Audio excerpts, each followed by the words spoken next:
Assalamualaikum warahmatullahi wabarakatuh.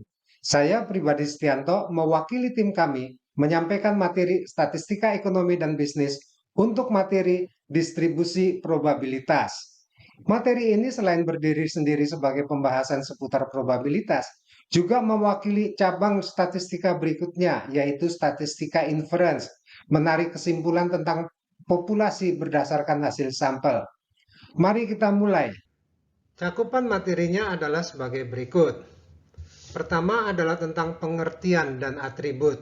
Kita akan membahas definisi dan istilah yang digunakan pada distribusi probabilitas, yang dilanjutkan dengan atribut dari sebuah variabel, yaitu atribut sentral dan persebarannya.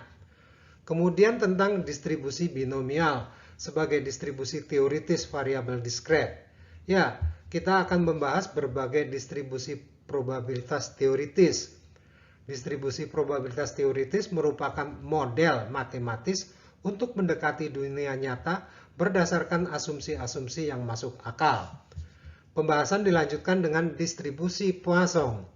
Ini juga merupakan distribusi probabilitas teoritis variabel random diskret yang biasanya diterapkan untuk perilaku kedatangan. Bisa kedatangan mobil di pintu tol atau kedatangan konsumen di titik pembayaran di sebuah toko dan kedatangan lainnya. Selanjutnya adalah distribusi seragam sebagai distribusi variabel random kontinu yang merupakan model untuk variabel random yang dapat dianggap kontinu. Dan pembahasan terakhir adalah distribusi normal, sebuah distribusi yang amat sangat penting dalam statistika inference. Untuk hari ini, materinya akan dibatasi sampai dengan distribusi binomial. Mari kita bahas satu demi satu. Pertama adalah tentang pengertian dan atribut. Kita mulai dengan memahami istilah variabel random. Variabel random adalah variabel yang diperoleh dari eksperimen random, dinotasikan dengan huruf kapital. Ingat tentang eksperimen random. Bisa berupa melempar koin atau melempar dadu atau bertanya kepada konsumen atas kepuasannya terhadap pelayanan dan sebagainya. Kemudian ada istilah fungsi probabilitas sebagai fungsi yang menghasilkan besarnya probabilitas sebuah peristiwa tertentu pada sebuah percobaan tertentu. Dalam matematika, kita tahu bahwa fungsi adalah bagaimana sebuah input diubah menjadi output.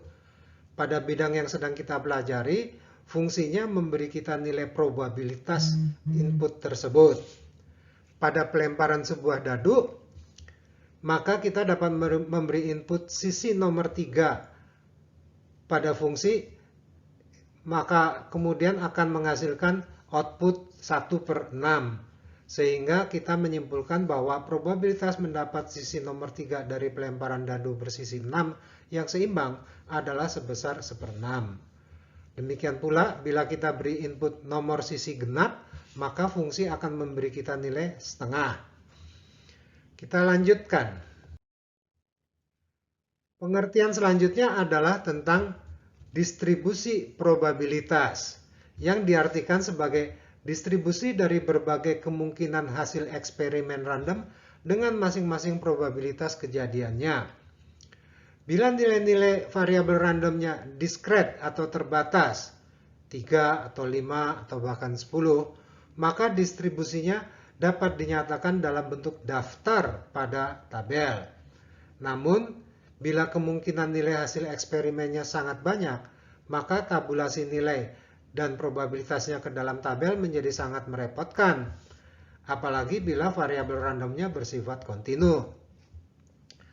Distribusi itu lebih sederhana bila ditampilkan dalam bentuk fungsi, sehingga kita mengenal fungsi-fungsi probabilitas. Untuk variabel yang diskret, fungsinya dinamai sebagai probability mass function. Sedangkan bila variabelnya kontinu, dinamakan sebagai probability density function. Baik, kita lanjutkan. Berikutnya kita bahas sifat-sifat yang dimiliki distribusi probabilitas. Yang pertama, fungsi probabilitas atau probabilitas variabel X sebesar X tertentu yang dinyatakan dengan X kapital sama dengan X huruf kecil terletak antara 0 dan 1. Kemudian yang kedua, bahwa jumlah probabilitas dari setiap nilai X adalah 1. Tentu saja karena berbagai nilai X adalah mutually exclusive dan collectively exhaustive. Dan yang ketiga, bahwa probabilitas peristiwa A adalah jumlah probabilitas dari hasil dasar atau basic outcome yang membentuk peristiwa A. Ini seperti pada probabilitas mata dadu genap adalah penjumlahan probabilitas mata dadu 2, probabilitas mata dadu 4, dan probabilitas mata dadu 6. Baik, kita lanjutkan.